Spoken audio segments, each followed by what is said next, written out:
인류 역사를 공부해 보게 되면 수많은 사건들의 연속이었음을 알 수가 있습니다. 그 중에 보게 되면 중요한 사건들도 있고 역사에 큰 영향을 끼치지 못한 사건들도 있습니다.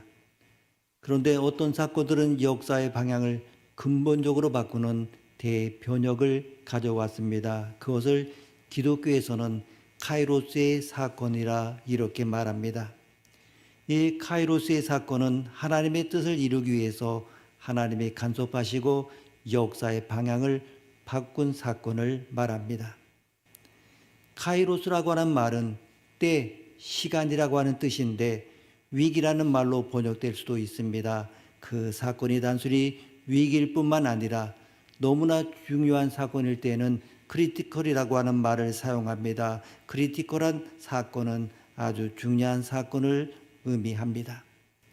이렇듯 역사 속에 많은 사건들이 일어났지만은 그 중에서 가장 중요한 사건은 십자가의 사건입니다.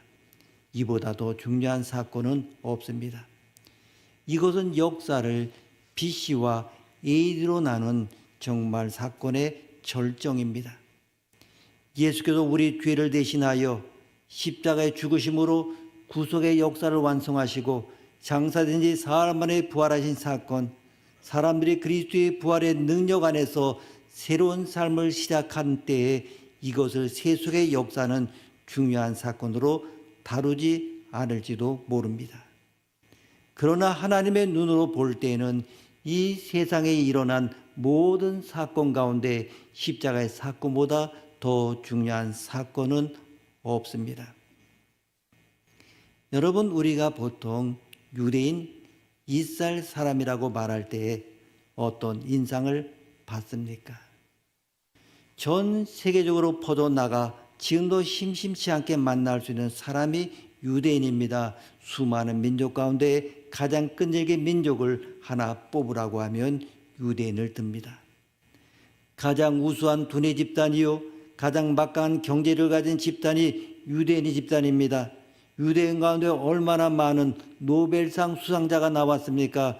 그런데 그보다 더 우리를 놀라게 하는 것이 있습니다. 지난 수천 년 동안 나라를 잃고 전 세계에 흩어져 나그네 생활을 하면서도 그들은 혈통을 잃어버리지 않았습니다. 말을 잃어버리지 않았습니다. 종교를 잃어버리지 않았습니다. 즉 혈통과 언어와 종교를 유지하면서 지금까지 살아난 민족이 유대인입니다. 얼마나 지독한 민족인지 모릅니다.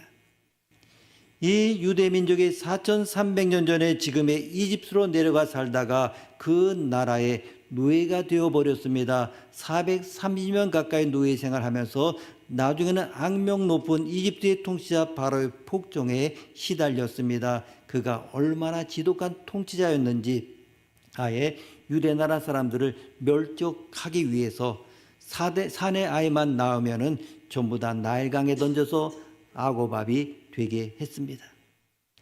그뿐만 아니라 어른들은 새벽부터 저녁까지 흙을 이기고 벽돌을 구우면서 람셋이라고 하는 성을 쌓는 중노동의 동원이 되어서 혹사를 당했습니다. 유대 민족은 날마다 하늘을 바라보며 자기 조상의 하나님께 피눈물을 쏟듯 부르짖었습니다. 아브라함의 하나님이요, 이삭의 하나님이요, 야곱의 하나님이요, 우리가 죽게 되었나이다. 구원해 주옵소서. 그러나 이스라엘 자력으로는 이집트의 무서운 속박에서 해방될 수가 없었습니다. 400년이 넘도록 다른 나라의 식민지로 있다 보게 되면 웬만한 족속은 정체성을 잃어버리게 되고 심지어 존재마저도 잃어버리기 마련입니다. 그네의 유대민족은 얼마나 끈질긴 민족인지 혈통과 언어와 종교까지 다 그대로 보존하고 있었습니다. 그럼에도 자기들의 힘으로는 이집트에서 도무지 해방될 길이 없었습니다. 하늘에서 기적이 내리지 않고는 소망이 없었습니다. 우리나라를 보게 되면 우리나라가 36년 동안 일제강점기로 있던 때와 비교해 보게 되면 어떻습니까? 당시에 분명 애국 지사도 많이 있었습니다. 그러나 일본에 동화된 사람들이 얼마나 많았습니까? 아마 10년만 더 그런 상황이 계속되었더라면 심각한 문제에 빠졌을 것입니다. 50년 못 미치는 세월에도 정신적으로나 민족적으로 모든 면에서 혼란을 겪은 우리나라와는 달리 이스라엘이 430년 가까이 버텼다고 하는 것은 실로 대단한 일입니다. 그럼에도 불구하고 그들에게는 구원의 길이 보이지 않았습니다. 이스라엘 백성은 계속해서 하나님께 눈물로 부르짖었고 하나님은 그들의 부르짖음을 들으셨습니다. 그래서 모세라고 하는 사람을 지명하셨고 이스라엘을 이집트에서 해방하는 일에 그를 지도자로 세우셨습니다. 하나님은 모세를 사용해서 자신의 백성 이스라엘을 이집트에서 구원하고자 일하셨습니다. 먼저 이집트 왕에게 계속해서 하나님 압력을 넣으셨습니다. 이스라엘 백성을 해방해라. 만일 내가 끝까지 고집하고 내 말을 거스르면 너희 나라를 심판하겠다. 그런데도 이 이집트 왕이 계속해서 고집을 부리자 처음에는 이집트에 종교를 쳤습니다. 이집트 사람들이 하나님처럼 믿는 나일강을 피바다로 만들기도 하고 그들이 우상으로 섬기는 개구리를 온 천지에 가득하게 만들어서 견디기 힘들 정도로 재앙을 내리셨습니다. 또 우박과 메뚜기를 보내서 곡식과 짐승을 쳐서 온 국가가 초토화될 정도로 재앙을 내리기도 했습니다. 그리고 사람들의 정신을 혼란에 빠뜨리도록 했습니다. 어떤 때는 사흘 밤낮으로 짙은 어둠을 허락하셔서 그야말로 백성들이 공포에 떨도록 하셨습니다. 하지만 이 이집트 왕 바로는 어떻습니까? 하나님의 재앙을 내릴 때마다 이스라엘을 내보내겠다고 승복하다가도 하나님이 재앙을 거두시면 다시 마음을 바꾸었습니다. 그래서 하나님은 최후 수단을 동원하기로 했습니다. 그 나라에는 모든 장자를 다 죽이는 것이었습니다. 하나님은 미리 경고하셨습니다. 내가 끝까지 이스라엘 백성을 내보내지 않는다면 너희 집안에는 장자뿐만 아니라 이집트 땅에 있는 모든 가정의 장자를 쳐서 생명을 빼앗겠다. 여전히 바로는 끄떡도 하지 않았습니다. 하나님은 이집트 사람들에게는 장자가 죽을 재앙을 내리기도 하셨습니다마는 자기 백성인 이스라엘 사람들에게는 이 죽음을 피하는 길을 가르쳐 주셨습니다. 그 구체적인 방법이 우리가 읽은 성경 말씀에 나와 있습니다. 쉽게 풀어서 설명하면 이렇습니다. 자, 너희는 이달 열흘에 1년 된 수량이나 숫염소를 골라라. 조금이라도 흠이 있으면 안 된다. 가장 깨끗하고 흠이 없는 놈을 골라서 열 나흘까지 준비해둬라. 그리고 그날 밤에 양을 잡아라. 식구가 많으면 한 마리로 충분하고 식구가 너무 적어서 한 마리를 다 먹을 수 없다고 하면 이웃 사람들과 함께 한 마리를 잡아라. 그 다음에 우슬초 묶음을 가져다가 그 피를 대문 문지방에 뿌려라. 잡은 고기는 방에 들어가서 구워 먹고 그리고 또한 밤새도 절대 문을 열고 나오면 안 된다. 천사를 보내서 이집트 사람들의 장자를 죽일 때에 너희 집 문지방에 피가 뿌려져 있는 것을 보게 되면 너희 집에는 들어가지 않고 넘어갈 것이다. 그래서 이 날을 넘어간다는 의미를 담아서 유월절이라 이렇게 말합니다. 이스라엘 백성에게 주신 하나님의 약속은 이렇습니다. 우리가 읽지 않았습니다마는 13절 말씀 보게 되면 내가 애굽 땅을 칠 때 그 피가 너희가 사는 집에 있어서 너희를 위하여 표적이 될지라 내가 피를 볼 때에 너희를 넘어가리니 재앙이 너에게 내려 멸하지 아니하리라. 아멘. 22절 23절 말씀 우리가 함께 읽겠습니다. 22절 23절입니다. 우슬조 묶음을 가져다가 그릇에 담은 피에 적셔서 그 피를 문 임방과 좌우 솔주에 뿌리고 아침까지 한 사람도 자기 집 문 밖에 나가지 말라. 여호와께서 애굽 사람들에게 재앙을 내리려고 지나가실 때에 문 임방과 좌우 문솔주의 피를 보시면 여호와께서 그 문을 넘으시고 멸하는 자에게 너희 집에 들어가서 너희를 치지 못하게 하실 것임이니라. 아멘. 따라서 이 어린 양은 이스라엘 사람들의 장자를 살리기 위해서 대신 죽어야 하는 속죄양이 된 것입니다. 장자가 죽는다고 하는 것은 소름 끼치는 재앙이었습니다. 한 가정도 피할 수가 없었습니다. 만약에 제가 그 시대에 살았다고 하면 제가 먼저 죽었을 것입니다. 지금 다니엘 군대가 있습니다마는 다니엘도 죽었을 것입니다. 왜? 장자이기 때문입니다. 그 시대의 사람들은 대부분 대가족이니까 장자만 죽어도 한 가정에 적어도 2-3명이 한꺼번에 죽는 것입니다. 이 얼마나 무서운 재앙입니까? 이런 재앙을 목전에 두고 하나님께서 이스라엘 백성에게는 살 길을 가르쳐 주셨습니다. 이집트 사람에게는 그 길을 가르쳐 주지 않으셨습니다. 다만 이스라엘 사람들의 신이 우리 집안에 장자를 칠 것이라는 소문을 접한 이집트 사람들 공포에 떨었을 것입니다. 아마 어떤 사람은 나일강에 가서 재물을 갖다 놓고 살려달라고 제사를 지내는 사람도 있었을 것입니다. 또 어떤 사람은 장자를 둘러엎고 이집트 국경을 넘어서 다른 나라로 도망하는 사람도 있었을 것입니다. 별의별 방법을 다 동원해서라도 살아남으려고 몸부림을 쳤을 것입니다. 그러나 하나님은 그들에게 살 길을 가르쳐 주시지 않으셨습니다. 하나님 말씀을 받는 이스라엘 백성 입장에서 보게 되면 믿음이 무엇인지를 배울 수가 있습니다.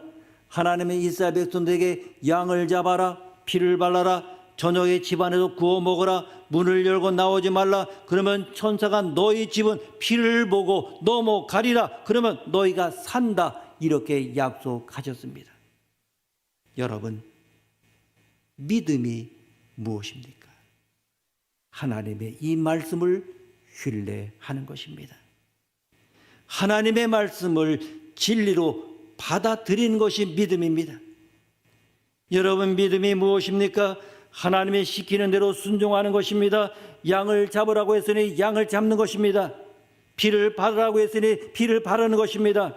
먹으라고 했으니 방에서 먹는 것입니다. 문을 열고 나가지 말라고 했으니까 나가지 않는 것입니다. 이 말씀대로 순종하는 것이 믿음입니다. 믿음이 무엇입니까? 피를 발랐으니 우리 아빠가 죽지 않을 것이다. 우리 집 큰아들이 죽지 않을 것이다. 우리 집 큰 손자도 죽지 않을 것이다. 피를 발랐으니 우리 집은 안전하다고 확신하는 것입니다. 다시 묻습니다. 믿음이 무엇입니까? 하나님이 말씀하신 그대로 받아들이는 것입니다. 옳다고 그대로 긍정하는 것입니다. 그런 다음 그 말씀대로 순종하는 것입니다. 이어서 그 말씀대로 하게 되면 구원받게 됨을 확신하는 것입니다. 이것이 바로 믿음입니다. 이스라엘 백성은 이 믿음을 가질 필요가 있었습니다. 하나님은 하나님이십니다. 인간은 인간일 뿐입니다. 하나님은 창조자요, 우리는 피조물입니다. 하나님은 영이시요, 우리는 육체를 가진 존재입니다. 하나님은 거룩하시지만 우리는 죄 가운데 있습니다. 하나님은 완전하신 분이지만 우리는 불완전한 존재입니다. 하나님은 신실하시고 거짓이 없지만은 우리는 거짓투성입니다.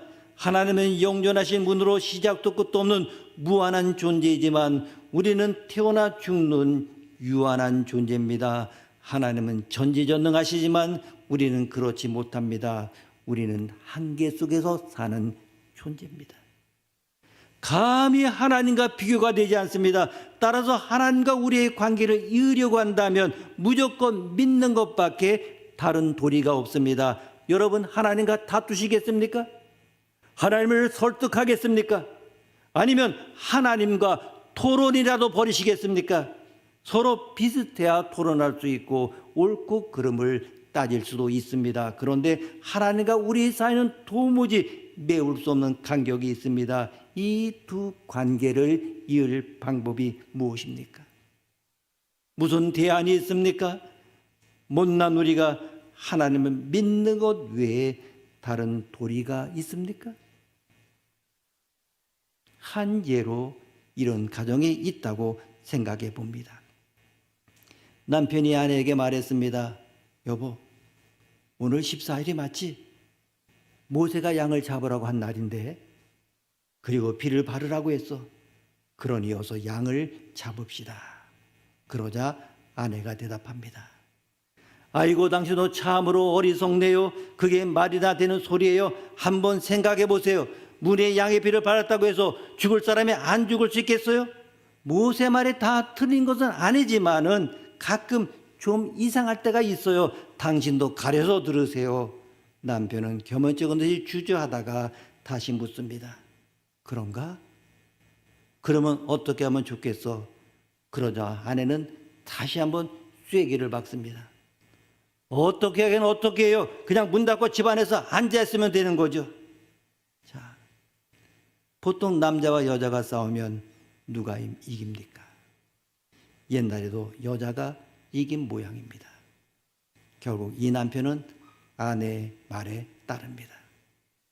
당신이 정 그렇다면 할 수 없지. 그리고는 양 잡는 일을 포기하고 그대로 방에 들어갑니다.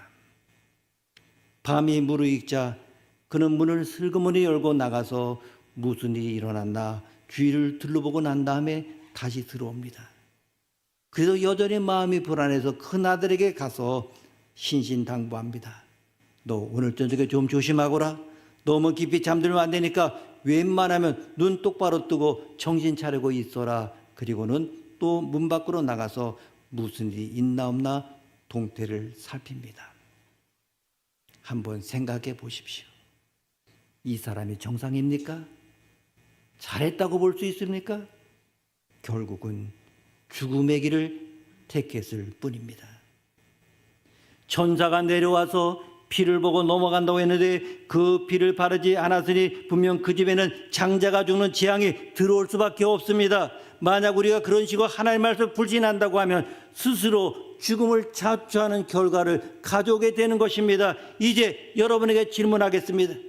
그 시대 그 장소에 내가 있다고 생각해 보십시오. 여러분이라고 하면 어떻게 하시겠습니까?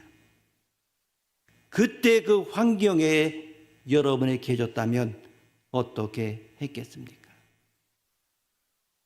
하나님의 말씀을 그대로 믿고 순종하여 피를 바르고 문을 잠근 채 집안에 모여 식구들이 고기를 구워 먹으며 그 밤을 기도하면서 넘기시겠습니까? 아니면 무슨 말 같지 않은 소리냐면서 여러분 마음대로 하시겠습니까? 오늘 우리는 똑같은 상황에 놓여 있습니다. 이스라엘 백성들이 이집트의 노예가 되어서 도무지 자기 몸으로 해방될 수 없었던 것처럼 오늘 우리 역시 불행하게도 사단의 노예가 되어 있습니다. 마귀의 노예가 되어 있습니다.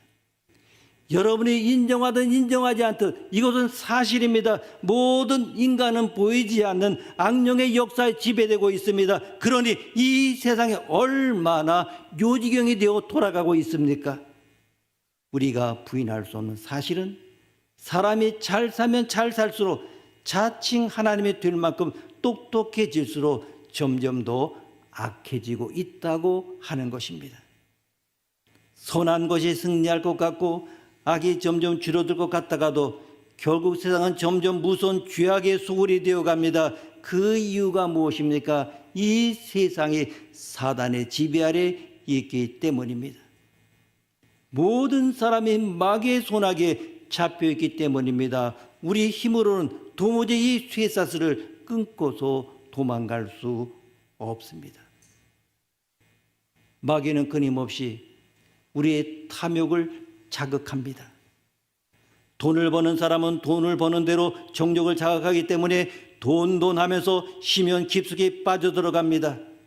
쾌락을 추구하는 사람은 쾌락의 맛을 볼수록 점점 더 무서운 쾌락을 추구하는 지옥 속으로 빠져들어갑니다. 왜 그렇습니까? 마귀가 우리의 탐욕을 계속해서 충동질하기 때문입니다. 왜 충동질합니까? 우리가 보이지 않는 악의 영의 지배를 받기 때문입니다. 그 결과 우리는 죄인이 되었습니다. 하나님이 준비하신 지옥으로 가야 할 운명을 맞게 되었습니다. 이렇듯 현실이 다 말해주고 있는데 이를 부인할 수 있습니까? 양심적으로 한번 이야기해 봅시다. 어려서부터 선하게 가르쳐준 자녀들이 크고 나서도 선합니까? 생각하는 것이 선합니까? 뭔가 악한 세력이 우리를 지배하고 있기 때문에 뜻대로 되지 않습니다. 그러므로 우리에게 절실한 문제는 이집트와 같은 무서운 사단의 손아귀에서 자유롭게 되는 것입니다. 해방되는 것입니다. 여기서 빨리 빠져나가 사는 길을 찾는 것입니다. 성경에는 이것을 구원받는다 이렇게 말합니다. 하나님께서 이 구원의 길을 우리에게 가르쳐 주셨습니다. 이스라엘 백성의 피를 바르라고 한 것처럼 우리에게 구원의 길을 가르쳐 주셨습니다. 사단의 권세에서 우리를 해방하기 위하여 짐승을 잡은 것이 아니라 자기 아들 예수 그리스도를 잡았습니다. 그 아들을 잡아 십자가에 달았습니다. 그런 누구든지 십자가에서 우리 대신 피 흘려주신 예수 그리스도에 달려가 그를 붙잡고 주여 나를 구원해 주옵소서라고 고백하게만 하면 하나님께서 예수님이 흘린 그 피를 보시고 우리의 죄를 없는 것처럼 취급해 주시고 우리의 생명을 살려주신다 이렇게 약속하셨습니다. 그러기 때문에 십자가는 이스라엘 백성이 문지방에 발라놓은 어린 양의 피와 같습니다. 우리가 십자가에 죽으신 예수 그리스도를 마음에 모시기만 하면 마치 이스라엘 백성의 문지방에 피를 발랐을 때처럼 죽음의 신이 들어올 수 없습니다. 사단이 더는 우리를 지배할 수 없습니다. 이렇게 하나님이 오늘 우리에게 살 길을 열어주셨습니다. 사단으로부터 자유롭게 해 주셨습니다. 우슬초로 양의 피를 찍어 발랐던 이스라엘 백성과는 달리 우리는 예수님의 피를 발라야 합니다. 그렇다면 예수님의 피를 바른다고 하는 것이 무엇을 말합니까? 곧 믿는 것입니다. 예수님이 나를 위해 죽으신 하나님의 아들이라는 사실을 믿는 것입니다. 예수님만 보면 내 모든 죄가 용서받는다는 것을 믿는 것입니다. 하나님께서 나를 사단의 권세에서 구원하시고 영원히 하나님과 더불어 살 수 있는 영생을 주신다는 것을 믿는 것입니다. 이것이 믿음이요 피를 바르는 것입니다. 그러므로 예수 믿는 사람은 다 예수의 피를 가지고 있습니다. 예수의 피를 믿기 때문에 그렇습니다. 하나님의 아들인 예수님이 나 대신 죽으셨다. 나 대신 어린 양이 되어 피를 흘리셨다. 나를 살리기 위하여 그의 피가 내 문지방에 발라졌다는 것을 믿기 때문에 모든 예수 믿는 사람은 예수의 피를 가지고 있습니다. 그 피를 보고 감히 마귀가 접근하지 못합니다. 그 피를 보고 악한 세력이 지배하지 못합니다. 그래서 예수 믿는 사람은 죄에서 해방되었다고 말합니다. 예수 믿으면 죽음에서 자유롭게 되었다고 말합니다. 예수 믿는 사람은 영생을 얻었다고 말합니다. 요한복음 3장 36절 말씀 보면 아들을 믿는 자에게는 영생이 있고 아들에게 순종하지 아니하는 자는 영생을 보지 못하고 도리어 하나님의 진노가 그 위에 머물러 있다 말씀하고 있습니다.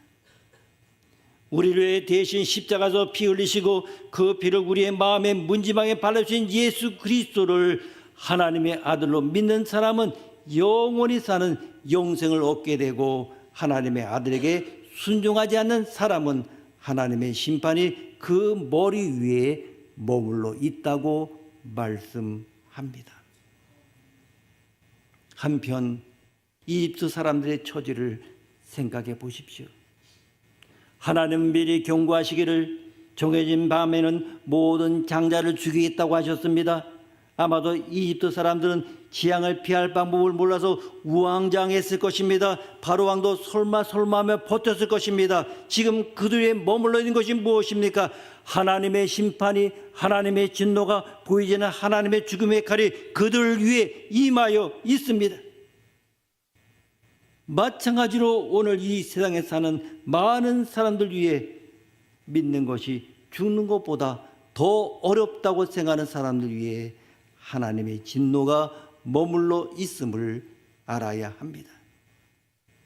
언젠가 하나님께서 이 땅을 심판하실 때, 언젠가 하나님께서 그 사람을 불러가실 때 구원받을 기회를 잃어버린 불행한 자가 된다고 하는 것을 알아야 합니다. 믿음이란 하나님께서 가르쳐주신 그대로 믿는 것입니다. 믿음이란 십자가에 못 박혀 죽으신 예수님에게로 달려가는 것입니다. 믿음이란 예수님만 붙들면 영원히 살 수 있다고 확신하는 것입니다. 그러므로 믿느냐 믿지 않느냐는 우리가 사느냐 죽느냐를 결정하는 중요한 문제입니다. 믿으면 살고 믿지 않으면 죽습니다. 믿느냐 믿지 않느냐는 여러분의 손에 달려 있습니다. 1929년 조지 윌슨이라는 사람이 우편물 절도와 살인 혐의로 교수형을 선고받게 되었습니다. 그런데 영향력 있는 친구들의 청원으로 인하여 앤드류 잭슨 대통령은 모든 기소를 취하하고 특사를 내렸습니다. 그래서 주임 판사가 교도소를 찾아가서 조지 윌슨에게 이 기쁜 소식을 전했습니다. 그런데 희한한 일이 벌어졌습니다. 그가 한마디로 거절해버린 것입니다. 전혀 얘기하지 못한 상황이 벌어지자 주임 판사는 대통령의 사면을 받아들여서 석방을 해야 할지 아니면 본인의 의사대로 사형을 시켜야 할지 고민하다가 결국 대법원으로 판결을 넘겼습니다. 그리고 대법원은 다음같이 결론을 내렸습니다. 법원은 죄수가 사면의 혜택을 요구하지 않으면 그 혜택을 줄 수 없다. 그것은 그에게 주어지는 것이다. 그것은 그의 재산이다. 그리고 그는 그것을 자기 좋을 대로 받아들일 수도 혹은 받아들이지 않을 수 있다. 당시 대법관 존 마셜도 이렇게 기록하고 있습니다. 사면은 은혜를 베푸는 행위로서 법을 집행하도록 위임을 받는 권력으로부터 나온다. 그는 그것을 거부할 수 있으며 법원에서 우리는 그에게 그것을 강요할 권한이 없다. 이 이야기는 오늘 우리에게 굉장한 진리를 가르쳐 줍니다. 하나님께서 자기 아들 십자가에 못 박아 그 피로 우리를 살리고 싶어도 우리가 그 아들을 믿으려 하지 않으면 아무런 소용이 없습니다. 따라서 이것은 우리가 결단하는 겁니다. 예수만 믿으면 여러분의 모든 죄가 용서받는다고 하나님은 선언하십니다. 예수만 믿으면 여러분에게 하나님의 자녀가 되는 특권을 주시겠다고 말씀하십니다. 예수만 믿으면 우리가 하나님과 더불어 영원히 살 수 있다고 말씀하십니다. 죽음을 정복하고 사단의 권세를 짓밟는 승리자가 되게 하시겠다고 약속하십니다. 그런데 어떤 이유에서건 아무리 하나님이 약속했어도 나는 받아들일 수 없어라고 거절하면 하나님도 별 수가 없습니다. 그런 사람 살릴 수 없습니다. 그러므로 여러분에게 오랫동안 교회에 다녔다 할지라도 이 시간 깊이 생각하며 마음의 결론을 내려야 합니다. 하나님이 나에게 구원의 길을 열어주셨는데 이걸 받아들일 것이냐 받아들이지 않을 것이냐, 즉 내가 예수를 믿을 것이냐 믿지 않을 것이냐는 여러분이 결정을 해야 합니다. 유월절은 이스라엘 백성에게 있어서 역사적인 사건이자 이집트에서 해방되는 정치적인 사건입니다. 그러나 한 걸음 더 나가서 역사의 지평선에 있을 십자가의 사건을 보여주는 영적인 사건입니다. 십자가에는 두 가지 차원이 있습니다. 십자가는 우리 과거의 문제를 해결함과 동시에 우리의 미래를 열어줍니다. 예수님께서 십자가에 죽으시고 피 흘리심으로 우리가 무엇을 얻었습니까? 의롭다함을 얻었습니다. 더 이상 우리는 하나님의 진노의 대상이 아닙니다. 예수님의 죽으심으로 말미암아 우리는 하나님과 화목하게 되었습니다. 그러나 예수님은 십자가에서 죽으셨을 뿐만 아니라 다시 사셨습니다. 십자가에서 흘리신 피로 죄 사함 받고 새롭게 된 우리 사람을 인도하시고 간섭하시고 도우시고 그 나라 갈 때까지 함께 하시려고 예수님은 다시 사셨습니다. 유월절에도 양면성이 있습니다. 어린 양의 피가 하나님의 진노에서 그들을 구원했을 뿐만 아니라 이제 그들이 무교병을 먹으면서 하나님이 준비하신 새로운 나라를 향하여 출발하게 되는 것입니다. 그리스도께서 십자가에 피 흘리심으로 우리가 죄사함 받고 그가 다시 사심으로 우리가 부활의 능력과 새 생명 가운데 행하게 된 축복의 사건이 바로 십자가의 사건임을 믿으시기를 바랍니다. 죄사함 받으셨습니까? 예수님의 흘리신 피로 용서함 받으신 것을 믿으십니까?